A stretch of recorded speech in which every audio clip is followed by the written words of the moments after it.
इस बारिश ने तो नाक में दम कर रखा है। पूरा हफ्ता बीत गया पर ये बारिश रुकने का नाम ही नहीं ले रही। इतने दिनों से काम पे नहीं जा पा रहा हूँ, पता नहीं घर का खर्च कैसे चलेगा। दोनों पति पत्नी परेशान होकर घर की दहलीज पे बैठे बारिश रुकने का इंतजार कर रहे थे। पूरे दिन घमासान बारिश होता देख दोनों निराश होकर शाम होते ही घर के भीतर चले गए। धीरू को ठंड लगने लगी और वो एक पतली सी चादर ओढ़कर चारपाई पे बैठ गया। कजरी, मुझे नहीं लगता मौसम बदलेगा अभी। बारिश रुकने की उम्मीद छोड़ दो। सब्जियों में कीड़े लग रहे हैं, छत टपकने लगी है और तो और बारिश ज्यादा होने के कारण दीवारें भी गीली रहने लगी है। लगता है अब इस बारिश में ही मजदूरी करनी होगी। बारिश रुकने के इंतजार में कहीं बहुत देर ना हो जाए।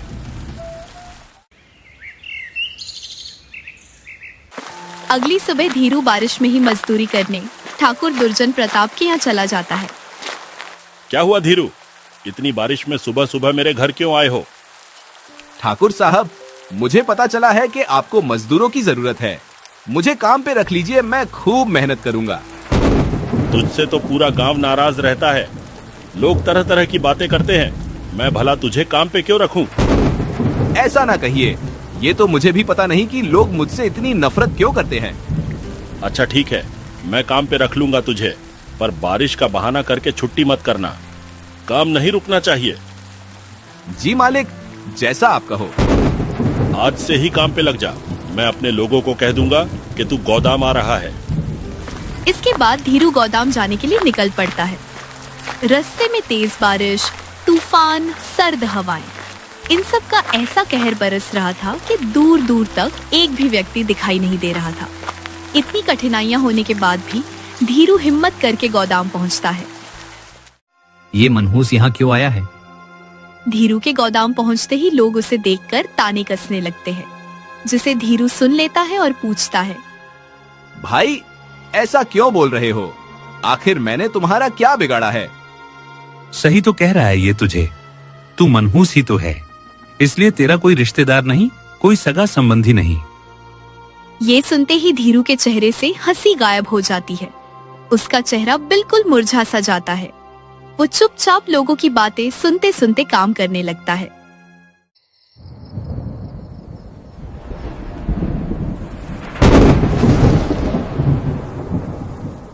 शाम होती है। वो मजदूरी के कुछ पैसे लेकर थका हारा घर जाता है।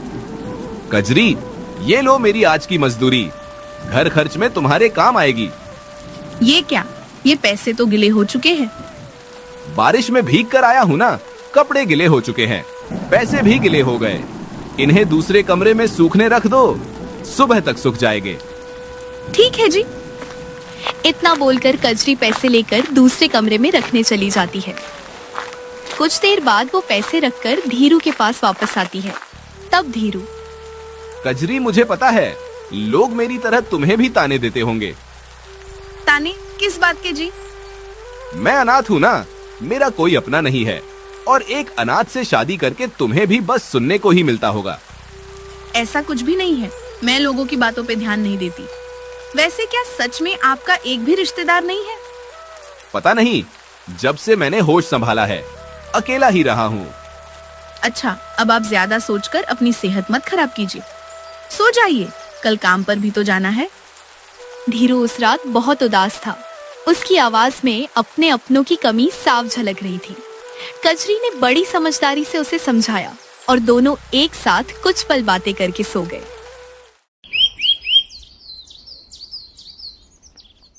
फिर अगली सुबह बारिश और भी ज्यादा तेज होने लगी।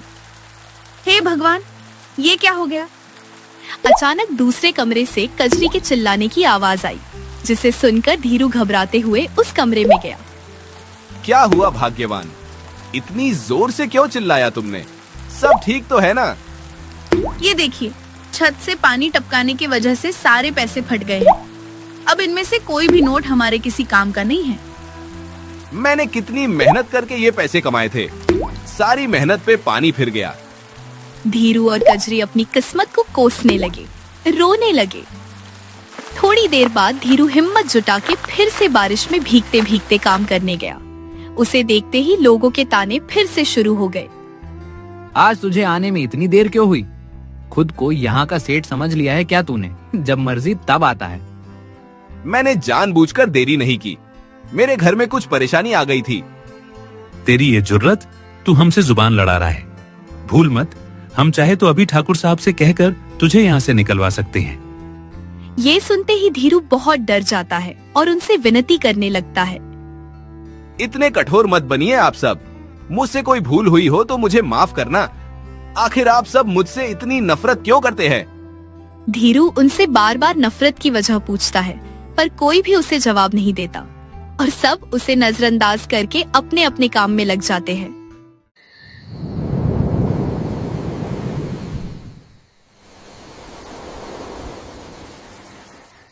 शाम होती है, सब अपने अपने घर जाते हैं। तब धीरू, आज तो मैं पैसे भीगने नहीं दूंगा। इतना बोलकर धीरू पैसे संभाल कर रख लेता है और अपने घर जाने लगता है। तभी रास्ते में उसे एक पति पत्नी का जोड़ा एक पेड़ के नीचे खड़ा दिखता है। अरे भाई, बारिश इतनी तेज है, किसी भी वक्त तूफान भी आ सकता है। ऐसे में यूं बाहर रुकना सही नहीं है। जानता हूं भाई, पर मैं और कर भी क्या सकता हूं? मेरे पास रुकने का कोई ठिकाना भी तो नहीं है। मतलब क्या है तुम्हारा? कहना क्या चाहते हो?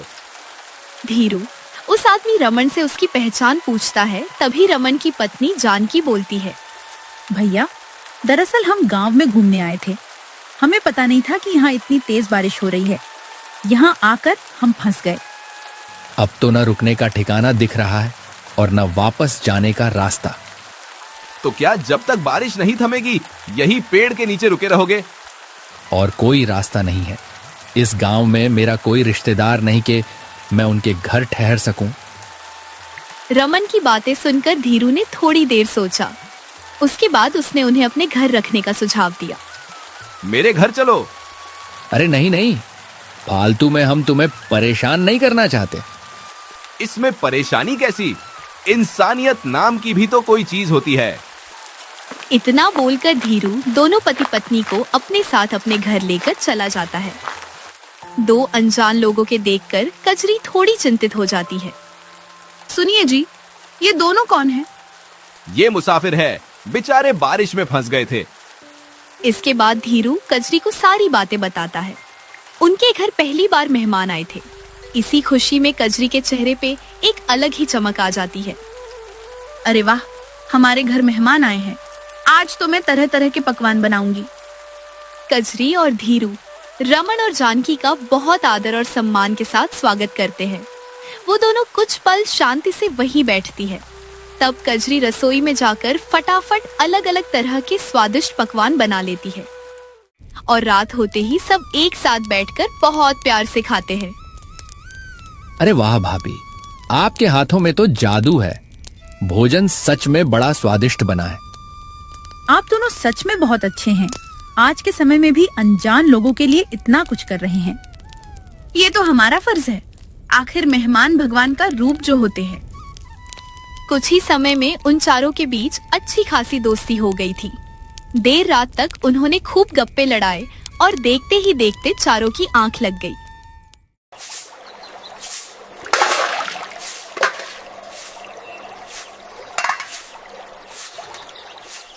सुबह सूरज सर पर था। काम पे जाने के लिए धीरू को बहुत देरी हो गई थी। कल देर रात तक जागने के कारण आज मुझे कितनी देरी हो गई है। ठाकुर साहब को पता चला तो वो मुझे काम से ही निकाल देंगे। इतना बोलकर धीरू घर से निकलता है। तभी रमन उसे पीछे से आवाज देता है, जरा रुको धीरू। धीरू बहुत हड़बड़ी में रहता है, इसलिए वो रमन को जल्दी जल्दी बोलने को कहता है। क्या बात है रमन, जल्दी बोलो, मैं आज बहुत लेट हो चुका हूँ। तुम जा कहाँ रहे हो? मजदूरी करने, यही मेरा काम है। मैं पढ़ा लिखा नहीं हूँ ना। चलो मैं भी चलता हूँ, तुम्हारी थोड़ी मदद कर दूंगा। तुम क्यों खुद को तकलीफ दे रहे हो? मुझे तो इसकी आदत है। मैंने तो तुम्हें अपना मित्र मान लिया है। अब तुम एक दोस्त को दूसरे दोस्त की मदद करने के लिए मना नहीं कर सकते हो। अच्छा ठीक है, चलो तो फिर दोनों साथ साथ काम करने चले जाते हैं। कुछ देर काम करने के बाद उनके पास दो आदमी आते हैं। अरे धीरू, ये कौन है? ये मेरे मेहमान हैं। ये सुनकर दोनों आदमी जोर जोर से हंसने लगते हैं। मेहमान और तेरे घर, मूर्ख मत बना हमें। और नहीं तो क्या, इतने सालों में तेरे घर कोई झांकने तक नहीं आया, आज अचानक मेहमान कहाँ से आ धमके। बातें बनाना तो कोई तुझसे सीखे, अनाथ कहीं का। भूल मत तू अनाथ है, तेरा कोई रिश्तेदार, कोई दोस्त, कोई संबंधी नहीं है। इतना बोलकर दोनों आदमी वहां से चले जाते हैं। धीरू का मन उदास हो जाता है, उसके चेहरे पे निराशा छा जाती है। तब रमन उससे पूछता है, भाई, गांव वाले तुमसे ऐसे कैसे बात कर सकते हैं? तुम उन्हें जवाब क्यों नहीं देते? छोड़ो, उनकी बातों पे ध्यान मत दो रमन, मुझे तो ये सब सुनने की आदत सी हो गई है। इतना बोलकर धीरू काम करने लगता है। रमन को धीरू के ऊपर बहुत दया आती है। वो धीरू के काम में उसका बहुत हाथ बटाता है।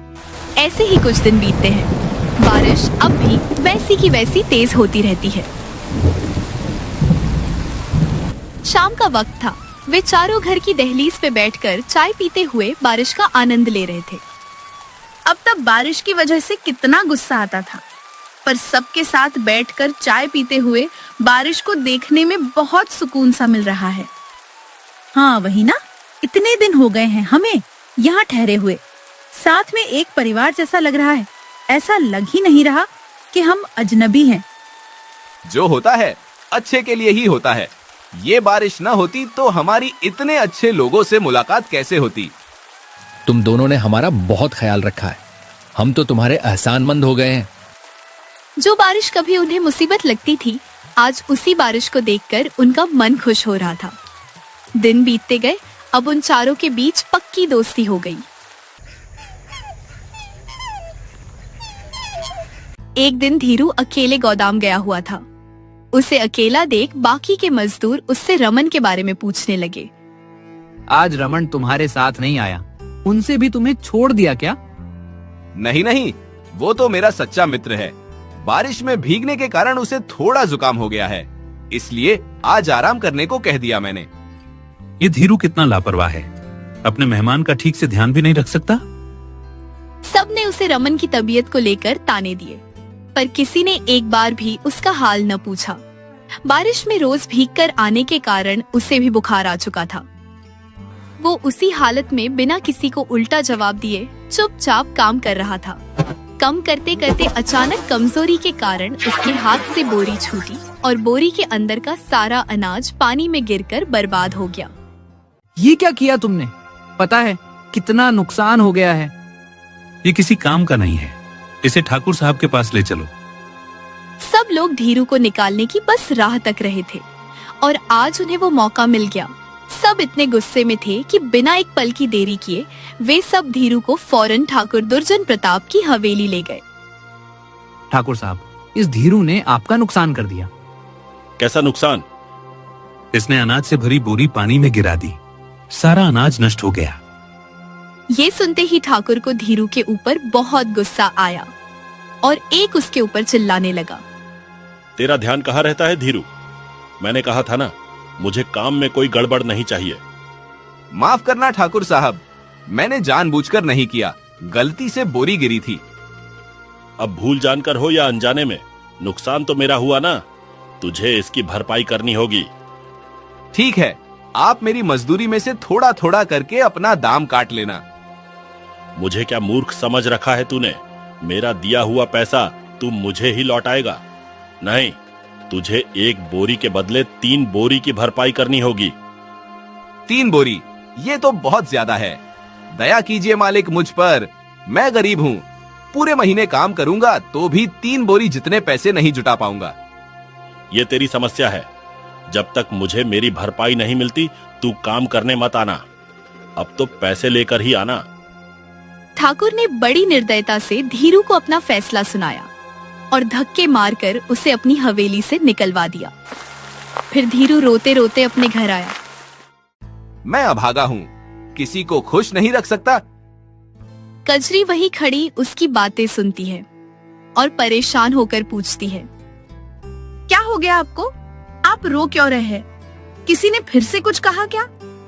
गरीबी में आटा गीला तो कहावत सुनी ही होगी तुमने। हमारे साथ भी कुछ ऐसा ही हुआ है।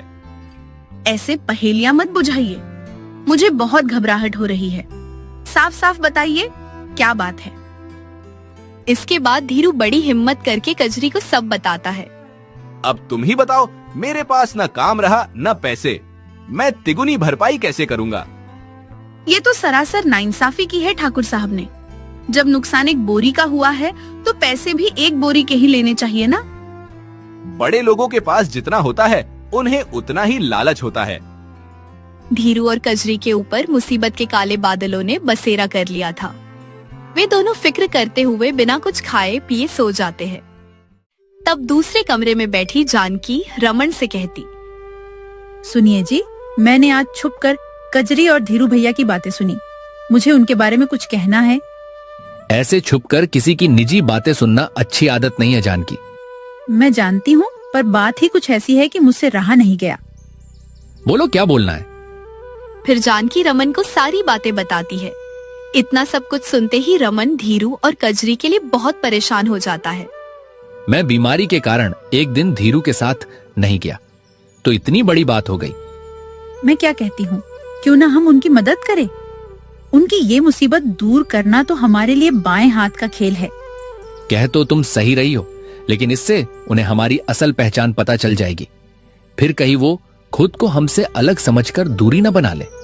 अगर ऐसा होना हुआ तो होने दीजिए। कम से कम उनके सर पे आई मुसीबत तो खत्म हो जाएगी।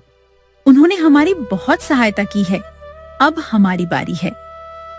जानकी के समझाने पर रमन अपनी असल पहचान सामान लाने के लिए मान गया।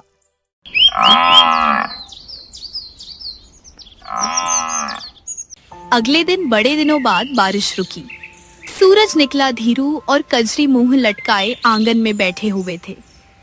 क्या फायदा इतने खिले खिले सूरज का, हमारा भाग्य तो मुरझाया हुआ ही है ना। बारिश तो रुक गई, पर ये मुसीबत की बरसात कब बंद होगी? दोनों ना उम्मीद ही ले बैठे थे। तभी रमन और जानकी बहुत सारे पैसे लेकर वहां आते हैं। ये लो धीरू, अब तुम्हें उदास होने की जरूरत नहीं है। इतने सारे पैसे? आखिर तुम हो कौन? तुम्हारे पास इतने सारे पैसे कहां से आए? मैं शहर का नामचीन व्यापारी हूँ। मुझे धन दौलत, कारोबार, जमीन, किसी चीज की भी कमी नहीं है। आपने अब तक हमसे अपनी पहचान क्यों छुपा रखी थी? हमारी तरह गरीबी की जिंदगी क्यों जीते रहे? वो इसलिए क्यों कि हमारे पास पैसे तो बहुत है, पर रिश्तों के मामले में हम गरीब हैं। हमारा भी कोई रिश्तेदार, कोई संबंधी नहीं है। हमें ये डर था कि सच पता चलने के बाद तुम दोनों हमें अपनाओगे नहीं। रमन और जानकी ने बड़े प्यार से उन्हें सारी बात समझाई।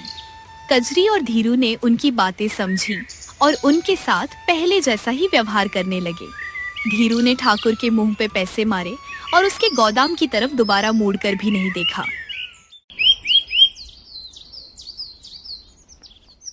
दूसरे दिन रमन और जानकी वापस शहर जाने के लिए निकल रहे थे। तब धीरू, तुम्हारी बहुत याद आएगी मित्र। धीरू, मुझे एक सुझाव आया है। मेरे व्यापार में हाथ बटाओ। तुम्हें काम की जरूरत है और मुझे भरोसेमंद साथी की। धीरू भैया, ये बहुत अच्छा मौका है, इसे हाथ से मत जाने दीजिए। मुझे तो समझ नहीं आ रहा है, मैं आप दोनों का शुक्रिया अदा कैसे करूं? आप तो हमारे लिए फरिश्ता बनकर आए हैं। इतना बोलकर कजरी धीरू के लिए एक नया कुर्ता लेकर आती है। धीरू अपना कुर्ता बदलने लगता है। तभी रमन की नजर धीरू के गर्दन के निशान पे पड़ती है। धीरू, ये तुम्हारे गर्दन पे निशान कैसा? ये तो जन्म से ही मेरी गर्दन पे है। ये सुनते ही रमन भावुक हो उठता है। तुम मेरे भाई हो। देखो, मेरे गर्दन पे भी बिल्कुल ऐसा ही निशान है। माँ ने मुझे बताया था कि मेरा एक भाई था जो खो गया था। इसका मतलब हमारा जन्म जन्म का रिश्ता है। हाँ मेरे भाई, इसीलिए हमारा दिल एक दूसरे से जुड़ा था। अजनबी होने के बाद भी हम एक दूसरे के लिए अपनापन महसूस करते थे। बरसों बाद दो बिछड़े भाई मिले। अब धीरू का भी एक अपना परिवार था। वे दोनों गांव ही रुककर शहर का सारा कारोबार मिलकर संभालने लगे। धीरू के धनी होते ही गांव वाले उसकी इज्जत करने लगे और देखते ही देखते धीरू ठाकुर से भी ज्यादा धनी बन गया। इस प्रकार की मजेदार कहानियों को सुनने के लिए हमारे चैनल अक्कू टोन को सब्सक्राइब करना ना भूलें।